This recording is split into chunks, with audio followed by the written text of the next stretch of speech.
இது மகிமை நேரம். கர்த்தரும் இரட்சகருமாய் இருக்கிற இயேசு கிறிஸ்துவின் ஈடி நேச்சர் என்ப நாமத்தினாலே மகிமை டிவி நேயர்களே அன்புடன் வாழ்த்துகிறேன். மகிமை நேர நிகழ்ச்சிக்கு உங்களை அன்புடன் வரவேற்கிறேன். தொடர்ந்து இந்த மாதத்திலும் விசுவாசிகளிடத்தில் காணப்படும் குணநலங்களை குறித்து நாம் தியானிக்க இருக்கிறோம். விசுவாசிகளிடத்திலே இருக்கும் குணம், எப்படிப்பட்ட குணங்கள்? இன்றைக்கு ஒவ்வொருவருக்கும் ஒவ்வொரு விதமான குணங்கள் உண்டு. சிலர்கிட்ட அன்பாக பேச பிடிக்கும், சிலருக்கு உதவி செய்ய பிடிக்கும், கொடுப்பது பிடிக்கும், சிலருக்கு ஜெபிக்கிறது பிடிக்கும், சிலருக்கு எல்லா ஆறுதலான வார்த்தைகளை பேசுவது பிடிக்கும். இப்படி அநேக காரியங்களை சொல்லலாம். இன்னைக்கு விசுவாசிகள், அதுவும் விசுவாசிகளுக்கிடையே இருக்கிற குணநலங்கள். ஒரு விசுவாசி, அவனுக்குள்ளாக விசுவாசம் இருந்தால் அவன் எப்படிப்பட்ட குணங்களை உடையவனாக இருப்பான் என்று சொல்லி பார்த்தால், அங்கே வேதம் சொல்கிறது, யோவான் 6:35 சொல்கிறது, என்னிடத்தில் விசுவாசமாய் இருக்கிறவன் ஒரு காலும் தாகமடையான். முதலாவது, இன்றைக்கு விசுவாசி தாகம் தீர்க்கப்பட்டவன், தாகமடையான். அவன் தாகம் தீர்க்கப்பட்டவனாய் இருக்கிறான். பாருங்க, இது ஒரு அனுபவம், ஒரு ஆவிக்குரிய அனுபவம் என்று சொல்லலாம். எடுத்துக்காட்டாக ஆதாம் ஏவாளை குறித்து நாம் பார்க்கிறோம். கர்த்தர் அழகான ஒரு தோட்டத்தை உருவாக்கி, ஏதேன் தோட்டத்தை உருவாக்கி இங்கே ஆதாம் ஏவாளுக்கு கொடுத்து, அவன் நட்டாத கனி மரம், அதில் விளைந்த கனிகள் எவ்வளோ ஆச்சரியமாக வழி நடத்துகிறார். ஆனால் பாருங்க, நீங்க நன்றாக யோசித்து பாருங்க, இந்த ஆதாம் ஏவாளை பாருங்க, பசிக்குது, வேற வழி இல்லை, அதனால இந்த கனியை சாப்பிட்டேன் அப்படின்னு இல்லாதபடிக்கு அவர்கள் தெரிந்தே புசிக்கிறார்கள். பாருங்க, இன்றைக்கு விசுவாசிகளாகிய நாம் எப்படிப்பட்ட நிலைமையில இருக்கிறோம்? நம்மளுடைய அனுபவம் எப்படி இருக்கிறது? நம் விசுவாசிகளிடையே ஏற்பட குணாதிசயம் எப்படி இருக்குது? நாம் தாகம் தீர்க்கப்பட்டவர்களாக இருக்கிறோமா? இன்றைக்கு அநேக நேரங்கள்ல ஆதாம் ஏவாள் செய்த தவறை நாமும் செய்து விடுகிறோம். அவர்கள் என்ன செய்து உலகத்தை தேட ஆரம்பித்து விட்டார்கள். உலகத்தில் உள்ள காரியங்கள், அதைத்தான் அவர்கள் தேடி சென்றார்கள். தன்னை படைத்த உருவாக்கின தேவனை மறந்து விட்டார்கள். அவர்கள் பாருங்க, தேவ உறவை விட்டு சென்று விட்டார்கள். இன்றைக்கு தாகம் தீர்க்கப்பட்ட ஒரு மனிதன், விசுவாசி, அவன் தாகமடையான். பாருங்க, அவன் எப்படி தேவனோடு வாழ்கின்ற ஒரு வாழ்க்கை.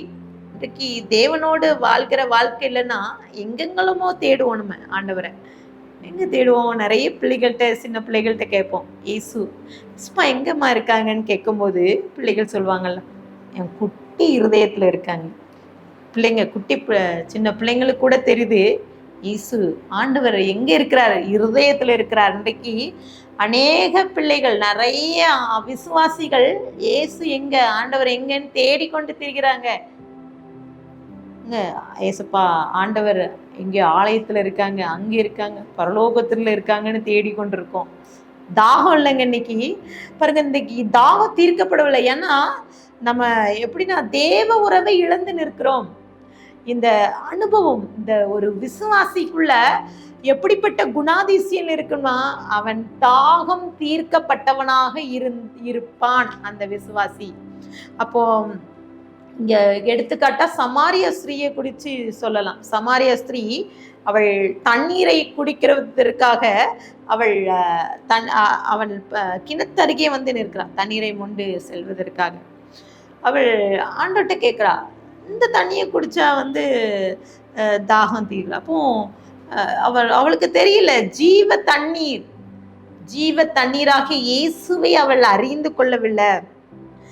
அவள் பாருங்க, அவள் நம்பிக்கை, அவளுக்கு கர்த்தர் தன்னை வெளிப்படுத்துகிறார். அவளுடைய உண்மைத்தன்மை, அவள் வாழ்நாளில் அவள் செய்கின்ற காரியங்களெல்லாம் வெளிப்படுத்த உடனே அவள் இயேசுவை கண்டு கொள்கிறார். இன்றைக்கு விசுவாசிகளுக்கிடையே, நமக்கிடையே, நம் ஆவிக்குரிய குணாதிசயங்கள் விசுவாசிகளுக்கிடையே முதலாவது வெளிப்படுகிற ஒரு காரியம், தாகம் தீர்க்கப்பட்டவனாக நம்ம இருக்கணும்.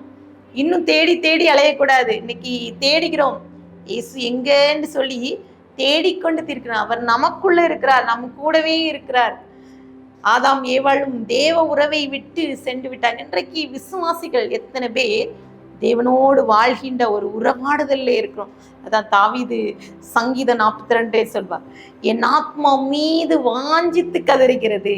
வாஞ்சை, ஒரு தாகம். இன்றைக்கு அந்த தாகம் தீர்க்கப்பட்டவர்களாக நம்ம இருக்கிறோமா? முதலாவது இந்த நாளிலே ஆண்டவர்கிட்ட கேட்கலாமா, ஆண்டவரே நான் ஒரு விசுவாசி, ஆண்டவரை ஏற்றுக்கொண்ட மகள், இன்னைக்கு எனக்குள்ள நீங்க இருக்கிறீங்களா? எனக்குள்ள நீங்க வாங்க. இன்றைக்கு இந்த வார்த்தையை கேட்டுக்கொண்டு இருக்கிற நீங்களும் கூட ஆண்டுகிட்ட கேளுங்க, எனக்குள்ள நீங்க வாங்க, இந்த அனுபவத்தை எனக்கு தாங்க. இன்றைக்கு விசுவாசிகள் அநேகர் கிறிஸ்தவர்களாக நாம விசுவாசிங்கிற பேர் நாம் விசுவாசிகள் தான், ஆனா ஆண்டவரை தேடிக்கொண்டிருக்கிறோம். ஆதாமும் ஏவலும் மகிமை இழந்து, தேவ மகிமை இழந்து போயிட்டாங்க பாருங்க. இன்னைக்கு நிறைய பேர் உலக காரியங்களுக்கு இங்கே சந்தோஷம், இங்க இன்பம் உண்டுன்னு ஓடிட்டு இருக்காங்க. தேடி திரிந்து கொண்டிருக்கிறோம். நமக்கு ஒரே சந்தோஷம் ஆண்டவர் தான், ஆண்டவராகிய இயேசு கிறிஸ்து. அவர் நமக்குள்ள வரும்போது பாருங்க, அந்த முழுமையை கர்த்தர் கொடுக்கிறார். கண்களை மூடி ஜெபிக்கலாமா? பிதாவையும் ஸ்தோத்திரிக்கிறோம். இந்த வார்த்தையை கேட்டுக்கொண்டு இருக்கிற ஒவ்வொருவரோடு பேசுங்க. இன்றைக்கு ஒரு விசுவாசி அவனுக்குள்ளாக அந்த குணம், அவன் தாகம் தீர்க்கப்பட்டவனாக இருக்கணும் சப்பா. எங்களுக்குள்ள நீங்க இருங்க சப்பா. எங்களுக்குள்ளேயே வாசம் செய்கிற ஆவியானவர், எங்களுடைய தேவ உறவை நாங்கள் பெற்றுக்கொள்ள கிருபை தாங்க. எங்களுக்குள்ள ஒரு அப்படிப்பட்ட ஒரு குணாதிசய, எங்கெங்களுமோ உண்மை தேடாதபடிக்கு நீங்க எங்களுக்குள்ள இருக்கீங்க. நாங்க எந்த நாளிலே நாங்க என்ன செய்யணும், எங்க ஆவிக்குரிய ஜீவியத்துல இன்னும் வளர்ந்து நாங்க பெருகும்படியாக கிருபை தாங்க சப்பா. உங்களுடைய நாமத்தை நாங்க உயர்த்த மகிமைப்படுத்த கிருபை தாங்க. துதி கன மகிமை மக்கள் ஏறடிக்கிறோம் மீட்பர் மூலம் கேட்கிற பிதாவே, ஆமென்.